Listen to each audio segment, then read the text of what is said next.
साल में तो उनके कार्य तक करता तैयारी कर नहीं पाए थे। परिणाम सबके सामने, कितनी सीटें लड़े और कितनी जीते हैं ये सब जानते हैं। देखिए, अपने कार्यकर्ताओं को उलझाने के लिए, उनको रिझाने के लिए, उनको फंसा के रखने के लिए भैया 5 साल तक क्या करेंगे? यही बातें बोलना ना पड़ेगा। अब चुनाव हो रहा है, अभी अगस्त की डेट दी है, उसके बाद दिसंबर की देंगे, उसके बाद अगले साल की देंगे, फिर 1 साल की देंगे, फिर 1.5 साल की देंगे, करते करते अगला 5 साल इन लोगों को किसी तरीके से खींचना है। हकीकत है, और इस बात को मैं पूरी एनडीए के एक एक घटक दल के बिहाफ पर बोल सकता हूँ। जिस मजबूती से आज केंद्र में हमारे प्रधानमंत्री नरेंद्र मोदी जी के नेतृत्व में ये सरकार चल रही है, अगले 5 साल ये सरकार ना सिर्फ इसी मजबूती से अपना कार्यकाल पूरा करेगी, बल्कि इन 5 सालों में भी कई बड़े और कड़े फैसले प्रधानमंत्री जी के नेतृत्व में देश हित में लिए जाएंगे, जिसका मजबूती से समर्थन एनडीए का हर एक घटक दल करेगा। इस बात में अगर किसी के मन में 1% भी शंका है कि कोई भी एनडीए का घटक दल हमारे प्रधानमंत्री जी के नेतृत्व में कुछ भी आगे पीछे करने की सोच रखता है, तो इस बात को वो अपने मन से निकाल दे।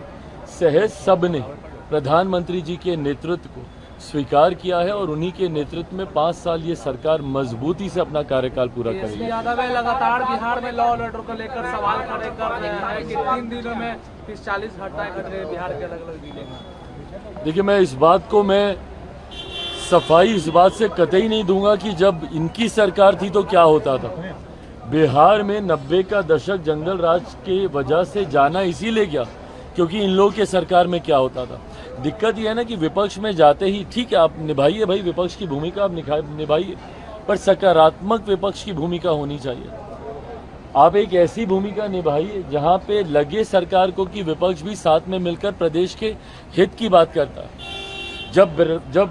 जब किसी बात का श्रेय लेने की बात आती है, नौकरी का श्रेय लेना होगा तो तुरंत आप हर मंच से खड़े होकर बोलिएगा। और जब पुल गिरने की बात आती है, हम लोगों ने तो भैया खड़े होकर नहीं बोला ना कि कौन सा पुल किसके कार्यकाल में बना था। हम लोगों ने तो जानकारी नहीं दी। ऐसा तो नहीं है कि भाई अभी जो 6 महीने पहले जो एनडीए की सरकार बनी है उसी में ही सारे पुलों का निर्माण हुआ। हम तो इस बात को सहज स्वीकार भी करते कि हमारी सरकार है भैया, जिम्मेदारी है हम लोग की। पर ऐसे में जब आप उंगली उठाते हैं तो आप ये भी तो देखिए कि आपके कार्यकाल में क्या होता था।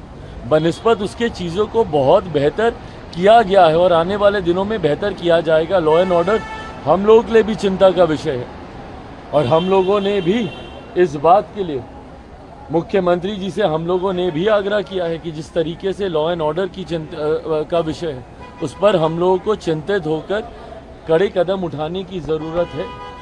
पुल गिरे उसको भी लेकर हम सब चिंतित हैं कि गुणवत्ता के साथ कभी किसी तरीके का कोई समझौता बर्दाश्त नहीं किया जाएगा। पर विपक्ष की भी जिम्मेदारी बनती है कि ऐसे में सकारात्मक भूमिका निभाए।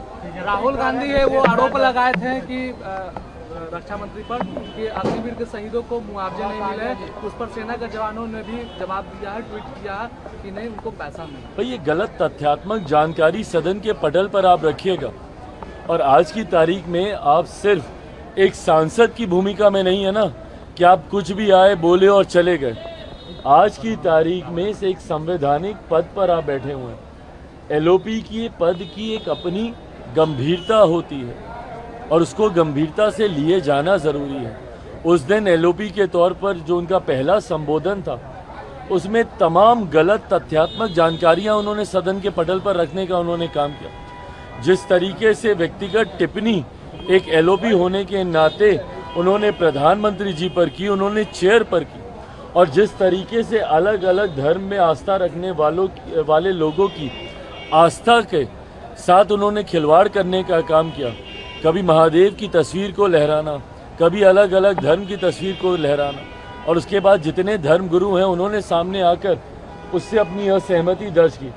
उसी क्रम में उन्होंने तमाम ये गलत तथ्यात्मक जानकारी रखी। जब उन्होंने अग्निवीर का जिक्र किया, उसी वक्त केंद्रीय रक्षा मंत्री आदरणीय राजनाथ सिंह जी ने खड़े होकर उस बात का खंडन करने का काम किया। पर दिक्कत यह है ना कि एक एलओपी होने के नाते अगर आप अपने पद की गरिमा को नहीं समझेंगे, अगर इस तरीके से हल्के में आप बयानबाजी करते रहेंगे तो आप अपने पद की मर्यादा को कम करने का काम करेंगे।